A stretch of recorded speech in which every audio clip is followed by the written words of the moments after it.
The Jets may have lost their first two games of this boomerang trek, but maybe the middle portion against Colorado can turn the tide and bring happier vibes.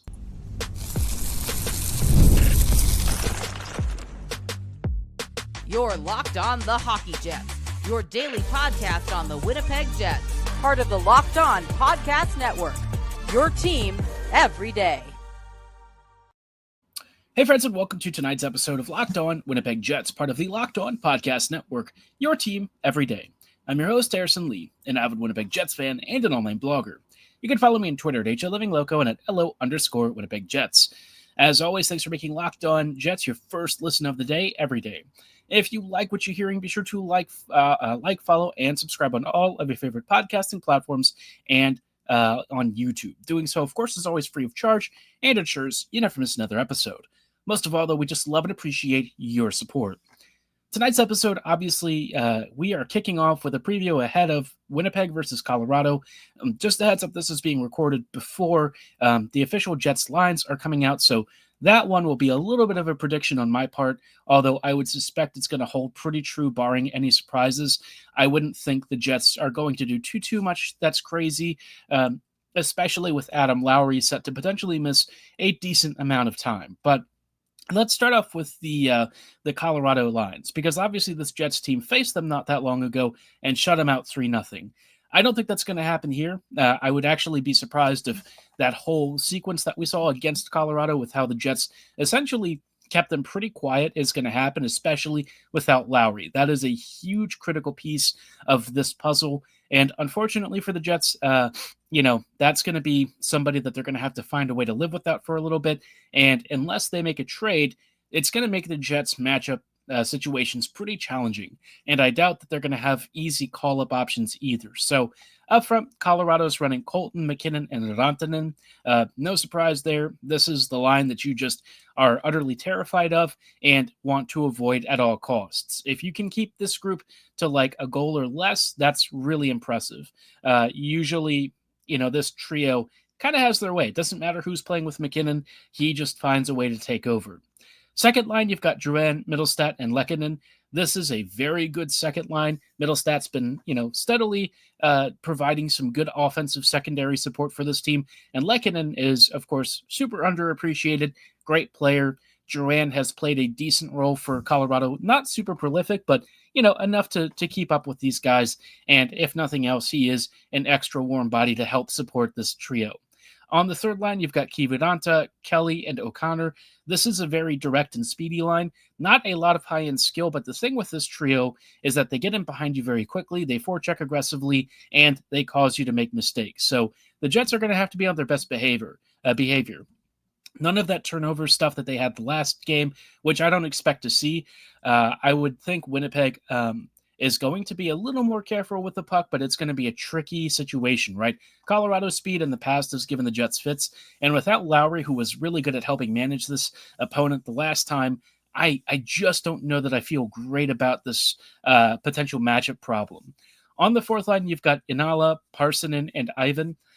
This trio, lots of young players here, a couple of young rookies, and Parssinen coming from Nashville, who's been okay for them. I would think the Jets can win that battle at least. Less convinced of the top nine. So that could be a problem. On defense, no surprises here. Toews and Makar on your first pairing. There is one big change, and it's that Girard is back playing with Manson. Girard is a hugely impactful puck mover, one of their best, attacking-minded blue liners. Having him back is a huge boost. And then you've got Middleton and DeHaan on your third pairing, a pretty good third pairing overall. Colorado is arguably stronger than it was the last time we saw them, and that's going to be rough for the Jets. Obviously, they are still down Nichushkin and Wood, but I wouldn't really read too much into that. This team is still going to be fast. They're still going to be skilled. And Winnipeg is now down Adam Lowry for an undisclosed amount of time. Doesn't sound great. So the Jets are going to have to get creative. Now, my prediction is that they're going to do Connor, Scheifele, and Velarde. Ehlers, probably Nemesnikov and Iafallo. And then on the third line, I would think you get Niederreiter, Kupari, and Perfetti again. And then your fourth, probably Toninato, Gustafsson, and Barron. But I guess my concern here is, Nemesnikov on your second line is not ideal. I'd honestly maybe flip Iafallo and Nemesnikov. I think Iafallo used to play center many, many years ago. He hasn't done so in a very long time, so I don't know that that's going to work that well. Um, Otherwise, I'd have intrigue in trying Perfetti down the middle. Now, let's be honest. Yeah, Arniel was pretty pissed the last game, and we could see a bigger roster shakeup than I'm predicting. But I think when you're losing your best number one matchup center, you really don't want to rock the boat too much here. That said, I would always be all for experimentation personally. I just know from a coaching perspective, sometimes that continuity when you're facing a huge injury is what you'll turn to. But given that the team was pretty bad against Utah, I do wonder if bigger changes are in store. I'd personally like to see something like Ehlers, Scheifele, and Velarde, Connor, Perfetti, and maybe Iafallo, Niederreiter, Kupari, and Nemesnikov, and Gustafsson, Barron, and Toninato. I think that could be a very intriguing top nine, and I think your fourth line would be able to do the job reasonably well. But I think if you do that, you could give yourself a little more of a matchup ability, and we know that Connor and Perfetti together have been good.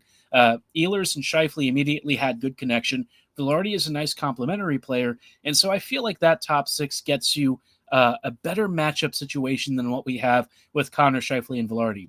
CSV has been fine-ish recently, but if Scheifele is ailing and this line is struggling to create, which they have been the past few games, I would shake it up. I'm not really shaking it up because I think that they've been atrocious.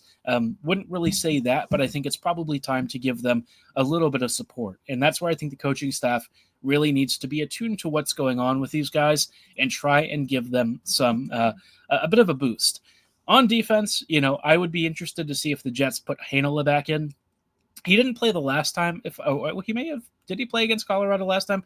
I don't recall off the top of my head. But I think Stanley will probably stay in. I personally would not do that this time. I would have Morrissey, DeMello, Sandberg, and Pionk, and probably Heinola, Miller, or even Fleury Miller. I think Fleury is still an upgrade here either way. I just think you want to have somebody who's a little more mobile, a little faster at making decisions, and who doesn't struggle to win puck battles along the wall the way that Stanley has the last couple of games. He's trying his best, and he wasn't, the worst defender in the last game, so I don't want to single him out here, but I think against Colorado, when you're thinking about specific deep pairing matchups that are going to be a problem, that one I would say is an issue. Miller has generally done a good job of trying to clean up for some of those issues, but he can't do it all. So if you give him a partner that he can trust and rely on a little more, I think that would probably go a long way towards helping. But yeah, this is going to be a tough game. Not going to lie, going to be a tough game. We're still without Appleton. I don't know if Fleury is necessarily ready to come in. She's still kind of like a game time decision, I would think. Hopefully he's healthy enough to maybe slide in on the third pairing. But the Jets definitely have a lot of work to do. And I think in my mind, this would actually be a very good game to try some new line combinations, mix it up a bit, try and get some more creativity. The team has looked offensively in control, but in terms of the actual scoring, a little flat, especially off the power play. And they haven't really been getting power plays the last couple of games. So if you want to try and win this at 5v5, this might be a good opportunity to experiment. Now, in the meantime, the Jets are talking about some more shovel day off stuff. Mike McIntyre had a sit down with him in Denver. And honestly, some things here I'm a little more happy about. Couple of things I'm not as big of a fan of. One of them is a potential Adam Lowry replacement, which, given Lowry's absence now, I would actually think that this is going to come into a bigger play here in just a little bit. But we'll chat about that in a brief moment. Before we dive into it, though, did want to let you know about our friends and partners at SelectQuote. In sports, having a winning strategy is everything. It's how the best teams make it to the Super Bowl, the World Series, and the Olympics. The same goes for life. Having a strategy like life insurance from SelectQuote can protect your financial legacy and keep your family's future secure. SelectQuote makes it easy to find the perfect life insurance policy. As one of America's leading insurance brokers with nearly 40 years of experience, they've helped over 2 million customers find $700 billion in coverage since 1985. What sets SelectQuote apart is their personal touch. Unlike other brokers that offer one-size-fits-all policies, their licensed agents tailor coverage to fit your unique needs. If you're in good health, you might even qualify for same-day coverage of up to $5 million. No medical exam required. And it's more affordable than you think. You can get up to $1 million in coverage for as little as $20 a month. Get the right life insurance for you for less at selectquote.com/lockedonnhl. Go to selectquote.com/lockedonnhl today to get started. That's selectquote.com/lockedonnhl. SelectQuote. They shop, you save.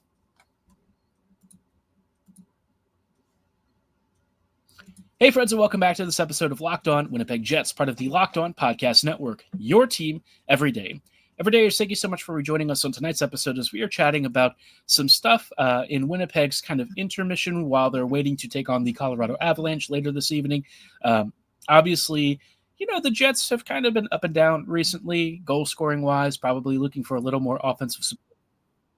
Amidst all of this, Kevin Shoveldayoff has been interviewed a couple of times and asked a few different questions about the trade deadline plans, maybe some of the other plans for some of the players, how the Jets are going to handle injury, crises, all this fun stuff. And last episode we said, he was pretty open about, or at least by Chevy standards, pretty open about doing some trade shopping and stuff. This time with Mike, he was very blunt, and I think he was a little more forward and explicit that he is shopping. He's hunting, he's looking for a deal, and, he's seeing what's out there. Now, the Lowry injury may have expedited this process, and in the middle of that, there was a question about Jonathan Toews. Now, Toews has been out of the NHL for a while now. Obviously, he had some issues with his health. It seems like he's managed to get past that, and for a lot of reasons, I have very conflicted feelings about this. Toews was part of the team that had the Kyle Beach situation, and the fact that he probably knew about all of that and may not have done anything is a little bit hard for me to personally reconcile. I know a lot of folks won't care about this stuff, and they'll say it's in the past, but to me, when you're talking about leadership, that stuff, it carries a lot of weight for me. And so for a lot of reasons, I have, a lot of reservations about this. I also just think that Toews, at this stage of his career, isn't really in game shape. If he was to come back, I would think he'd be extremely rusty. And in his final seasons with Chicago, he was not that great. Obviously, he wouldn't be looking for a big contract or anything, but I just think, with where he's at this stage, it requires too much to try and bring him in. Now, I know the Jets have always been at least some level of an admirer of Toews, and, you could argue that if he's a free fit, then maybe it's not that big of a deal. But I feel like there's too many concessions you'd have to make here, and I just don't know that it's really worth it. Again, at this stage of Jonathan's career, sure, he had an okay final season with Chicago, 31 points in 53 games, and you'd probably be counting on him to be like a solid middle six center, maybe a reduced role. 16, 17 minutes a night could probably do the job, and maybe he'd be a really good boost, but I just don't know. It's been a while since he's played.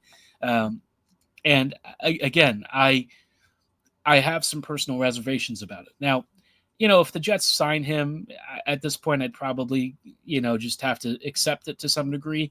I think he could be an okay fit for this team, but we're talking about the Jets needing to get faster, probably more skilled. There's a question of age and prime level of play here, and I sort of wonder if Winnipeg might be better off, just going trade shopping, right? I know Nelson is maybe a little bit on the older side and probably more in the Toews bracket, but Brock is like a proven producer right now, and he's still driving play. He still skates really well, and he's really big. So for a lot of reasons, I think he would honestly be a better fit, but the Jets might also look at Toews and realize that he's a free asset, right? That's probably a big thing. It won't cost you any trade prospects or picks or anything, just some salary cap, and maybe Winnipeg likes that more. So, personally, again, I'm very mixed on this. In the right manner, I could see it working, but, of all the ways that the Jets could approach this, I just don't love this. As like a 4C or a 3C, maybe he'd be fine. I don't think he'd want to be a 4C at this stage of his career. He's probably looking to take the second or third line role. My guess, given what his past experience is, but I just I don't love it. I mean, it's fine if it happens, but I don't love it. But I do think the Jets are probably really in the mix here. Shoveldayoff has his own ties to the Hawks. He knows Toews very well. I'm sure they've had conversations, and we'll just have to keep an eye on that for the time being. But Chevy was also asked about Logan Stanley, another very popular player in Winnipeg. Logan, has been, the subject of quite a bit of criticism. I've talked about it before. You've had your fair share of comments on our videos about it. And Chevy kind of reiterated what he, wants the public perception to be, which is it's Arniel's choice as to who to play. He doesn't interfere with the lineup. He doesn't talk about that. But he did also say, that Stanley was part of the 15-1 win streak and that he evaluates all of these different parts of a player's performance. And, whether he thinks Stanley deserves a bigger part or a smaller part going forward, he says, we'll see. And with all of that, it does kind of feel like, there is still a push by this organization to make Stanley happen. And I think in a lot of ways, Winnipeg just doesn't want to admit that they made a draft mistake and that they put a lot of capital into it, that it has cost them many times over the years in other prospects and players. And they just, they want so badly to make it work because, a 6'7" defender who can skate well, who's got a big booming shot, and who has the potential to be a big PK factor, a defensive shutdown kind of guy, that all I'm sure sounds really, really appealing on paper. It's just not happening on the ice. And that's where I think my big disconnect happens, is that the Jets just, they should cut bait. At some point, you keep trying to force something and it's not working. It's like shoving a square peg into a round hole. Although, rather than a round hole, it might even be triangular. There's even less space to work with. And somehow the Jets keep trying to make more of it happen. And I don't know, man. I feel like it's just not worth it. Winnipeg has other guys that I think deserve a shot. Heinola really hasn't had more than like a couple of games at a time over the last several years. Doesn't he deserve a chance to really prove himself? Stanley has kind of shown who he is at the stage of his career. And as like a 7th or 8th defender, that's fine with me. But if you're asking him to be a routine starter, that's where I take issue with it. And so far, that's kind of where Arniel has maybe had a little bit of a blind spot, assuming that he really is the one making this choice consistently. I think, Scott is kind of not seeing it the way that I see it. And honestly, the fact that a lot of Jets fans agree on this is really shocking. This used to be a guy that Winnipeg fans would like defend tooth and nail. And now most of them have all kind of turned their teeth towards him. Now, again, I'm not going to boo him. I obviously don't have the ability to go to games, but outside of the upcoming Jets Caps game here in DC, but even if I was up there in Winnipeg, I personally would not boo Logan. He's trying his best. He's working very hard. I respect that a lot. And so I don't feel it's necessary to, deride him in that way. I think in a lot of ways, it's more important to direct the criticism to the decision-making, right? That is where my issue is. I know some people think it's more important to send a message to the coaching staff in the front office by booing in the arena. I just think, for the amount of crap that these players get, maybe I used to be a little bit harsher about it, but I just feel like some of them really deal with mental health stuff on a routine basis. And I just don't think Stanley needs to hear it all the time. I'm sure he already knows, more than people think he knows about how much his performance has really struggled here at times. Pionk called his own season a couple of years ago embarrassing. So these guys are very keenly aware when they're struggling. And I think Stanley probably knows too. I think he gets really frustrated at himself sometimes. You can see it when he kind of like just looks completely baffled as to why he can't get his body to make plays. I think maybe it was PJ Stock, was it, from Boston years ago, that talked about it and why he got into coaching instead.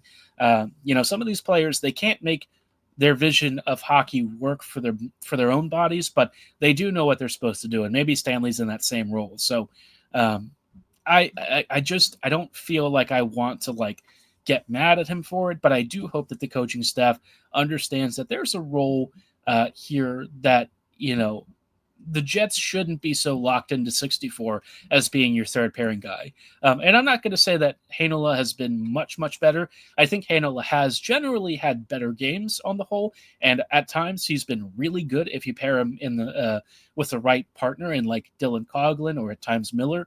But come playoff time, you probably want somebody with some more veteran experience. So, in that respect, I kind of see where Murat was going earlier. Was it last week talking about too much chaos in Heinola's game and why he doesn't think he's a player until 25-26? That part I think is probably pretty fair. So, the Jets have a lot of moving pieces here on this third pairing, but it will be interesting to see if come trade deadline, Stanley is still on the team. A lot of people seem to think he will be.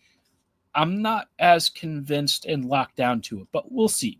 The Jets have some real work to do, a lot of questions to answer, and maybe Stanley is what some other team thinks they can turn into a big shutdown defender. And if that's their call, more power to him, especially if it helps us bring in a big name. But amidst all the trade talk and stuff, there's also been discussion of free agency. And Cheveldayoff was asked about, pending UFAs. He said he wouldn't rule out signing some of them during this season, which is a little concerning for a couple of reasons. Nick Ehlers was one of them, though, and that's an even more interesting question. We have AFP Analytics, which does some consulting. They have a prediction of term and cap hits for the upcoming season. And I want to chat through our list of free agents for the Jets and see who really makes sense at these price ranges, who the Jets should very much let go. We'll chat about that in just a brief second. But before we go any further, did want to let you know about our friends and partners at FanDuel. From the first whistle to the final drive, FanDuel makes the NFL playoffs even more exciting. Right now, new customers can bet $5 and get $300 in bonus bets if you win your first bet. That's $300 to keep the action going. The FanDuel app is easy to navigate, and the variety of bets always keeps every game exciting. Obviously, for me, I'm not going to be as happy about the result from this past weekend. Ravens fell and probably shot themselves in the foot a few too many times. But I will say I am rooting for Josh Allen to go far. Seems like a nice dude. Hope he beats the Chiefs. We just need to end the Kansas City curse one way or another. Whether it was Baltimore or Buffalo, somebody has to do it. And if you want to get in on the action and you think Josh Allen is going to throw a few touchdowns here, the only way to cash in and get on the action with up to $300 in bonus bets is to go to FanDuel.com. Again, if you win that first $5 bet, you get $300 in bonus bets to play with. That's only at FanDuel.com. Make this playoff season unforgettable with FanDuel, an official sportsbook partner of the NFL. Hey friends, and welcome back to this episode of Locked On Winnipeg Jets, part of the Locked On Podcast Network, your team every day. Every day, thank you so much for rejoining us on tonight's episode as we are talking about some upcoming free agents, both UFA and RFA, and the Jets have a fairly long list. I'm going to probably focus on a couple that I think are particularly important. We'll talk about some of the other free agents at a different time because there's a good 7 or 8. But let's focus on a couple of the biggest names and talk about their predictions. Again, these are courtesy of AFP Analytics. They also have their own podcast called Max Term Pod, which you can check out. They talk about all sorts of team building and contract stuff, so great resource there. But looking at their projections, let's start off with Nick Ehlers. Ehlers is one of the more tricky and complicated contracts to discuss. Bear in mind that this is with the expectation of around $92.5 million as next year's salary cap. That may actually be under the actual true cap hit that's coming. It sounds like the NHL revenue has been really high. Some are suggesting it might even be closer to $95 to $97 million for the cap next year, which is going to change negotiations pretty significantly for guys, especially in Ehlers. But currently, given that cap hit and cap ceiling, they are thinking he'll sign somewhere around $7.3 mil for 6 years. This is a deal that I am very back and forth on. Ehlers at age 29, getting a big money deal, on the one hand, is usually a little disconcerting. The thing with him is that I would basically be looking at him to provide value for the first 2 to 3 years. After that, I really don't care. That's pretty much out of Winnipeg's main competitive window with this core. And so, if you're really considering now to be win now, and that's probably how the Jets should, I think you kind of have to figure out a way to make this work. Ehlers is one of your highest scoring forwards, especially situationally speaking. This year, his 5v5 play has declined a bit, and I do worry about that. But I also think the line mates that he's played with maybe weren't able to keep up with him or work in his specific way that he likes to attack. And so that's probably played something of a role with it. But his own ability to drive play seems like it's maybe taken a dip. And so this is a free agent contract that I'm a little bit pained by, but I do kind of think you have to do it. I just think his skating, his speed, his creativity, his passing, all that stuff, you're just not going to have somebody who can replace that, especially needing to have that impact right now. If he goes elsewhere, he's going to get top line billing. He'll be a great player, and I think the Jets will probably be upset that they didn't do something to retain him. This at this point is probably more in his court. I think the Jets would probably love to bring him back, but I don't know how he feels personally with his usage over the years. Another guy that is going to get some similar money is Neil Pionk. He is predicted to get around $6.7 million by 6 years. That's a hard pass. I love Pionk, nice guy. No, this is a really big raise, a lot of money. And I think we see when Pionk is playing alongside Sandberg and when he's not, how stark the difference is. Without Sandberg, Pionk is chaotic. He really struggles. And even with Sandberg at times, you still see that chaos in his game. He can be really effective attacking the offensive zone and below the faceoff circles, but I just don't see that being worth what is frankly a huge, huge payday. I'd love for him to get paid, just not here in Winnipeg. I think the Jets need to focus more on retooling their blue line, and I don't really see a spot personally where I think Pionk really makes a lot of sense. My guess is they're still going to try and find a way to re-sign him, but I think he's almost priced himself out of coming back. That is a very huge cap hit, and $6.7 million for what he brings at this stage of his career, not really worth it for me. One of the last ones that we'll talk about on this episode for now, we'll chat about a few ones later, but it's Gabriel Vilardi. Now, he is clocking in at 6.3 or 6.4 mil for 4 years. Bear in mind, I'm rounding up a lot of these. Their actual modeling is a little more precise down to some dollars and cents here, but for all intents and purposes, probably around the 6.5 mark, 6.4 mark you're looking at for the next 4 years. I would sign that yesterday. Vilardi's been a great complimentary player. I don't think he's put himself in the price bracket of like a Kyle Connor or a Mark Scheifele or a guy like that. I think he's a really, really good complimentary winger and somebody who at some point could become even better at driving his own bus. But I think until he really proves that, this sort of contract term and price range makes perfect sense. It takes him almost to year 30. Age 30, he's going to be 29 or maybe even 30 at the end of it. And I think it just makes a lot of sense for Winnipeg's own competitive window, for Vilardi's kind of curve. And it'll also see if the Jets want to think about extending him once his RFA years fully run out and he's basically into the first couple of years of UFA. Now, I also wouldn't hate it if they go maybe 2 more years, but it would probably bring the price up closer to $7.5 million or something. That I would maybe be a little more hesitant with.